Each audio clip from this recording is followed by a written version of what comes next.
A veces, para entender una gran historia, lo único que hace falta es la llave correcta. Y hoy esa llave es una sola palabra griega, una que nos va a desvelar una narrativa fascinante a través de los evangelios. Bueno, pues esa palabra es crineo. Es una palabra griega que significa lamentarse, hacer duelo, llorar, pero no hablamos de un llanto cualquiera, ¿eh? Es algo más, un lamento profundo. Esta va a ser nuestra llave maestra.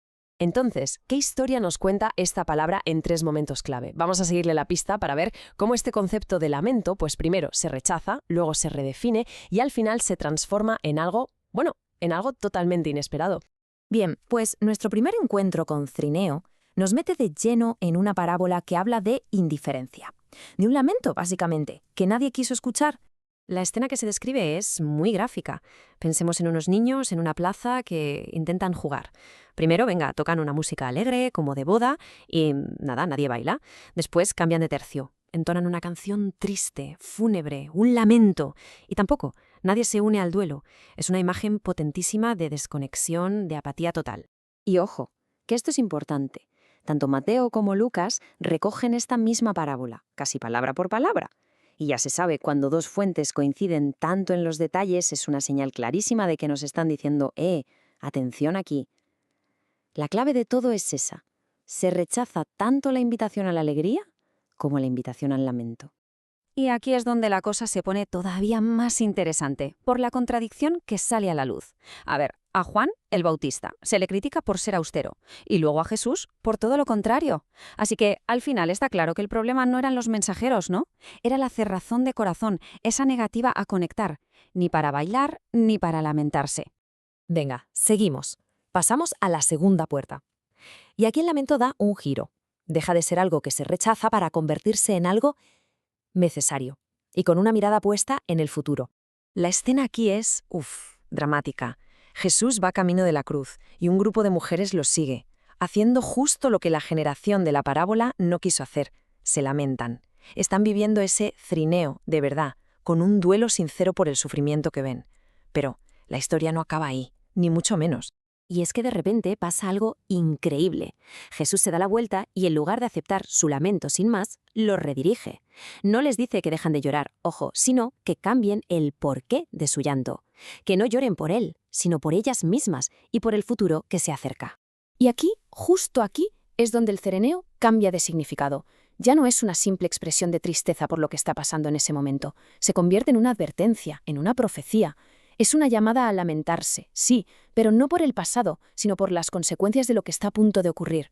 Bueno, y con esto llegamos a la última parada de nuestro viaje, el momento en que el lamento alcanza su significado más profundo. Ya no es un final, sino un puente, un paso hacia algo completamente nuevo. En este pasaje, Jesús habla con sus discípulos justo antes de su muerte y les plantea una paradoja que tiene que ser durísima de escuchar. Les dice básicamente que su futuro inmediato va a ser de un crineo profundo, de lamento, mientras que el resto del mundo a su alrededor va a estar de celebración. El contraste es brutal, ¿verdad? Pero claro, la frase no acaba ahí. Y aquí viene el giro que lo cambia todo. Justo después de prometerles dolor, llega la promesa de la transformación. Les asegura que esa tristeza no es su destino final, es solo una etapa, un estado pasajero, que se va a convertir en alegría. Y para que lo entiendan bien, usa una de las analogías más potentes que existen, la del parto. A ver, la angustia de dar a luz es real, es intensa, pero no es una angustia vacía. Es un dolor con un propósito, un dolor que trae nueva vida. Y cuando el bebé llega, la alegría es tan inmensa que el recuerdo de ese dolor casi se borra. Pues eso es lo que les está diciendo. Vuestro lamento va a ser así. Un dolor necesario para dar a luz a una alegría que ya nadie podrá quitar. Entonces, a ver, después de todo este recorrido que hemos descubierto siguiendo la pista de Cetrineo, lo que hemos visto es cómo una sola palabra puede contener toda una transformación teológica. Vamos a resumirlo para que quede claro. Por un lado, el lamento puede ser rechazado, y eso es una señal de dureza espiritual, de cerrazón. Por otro, puede ser profético, una llamada a mirar más allá de lo inmediato y a entender las consecuencias. Y finalmente, puede ser transitorio, o sea, un paso doloroso pero necesario para llegar a una alegría inquebrantable. 3 contextos, 3 significados potentísimos.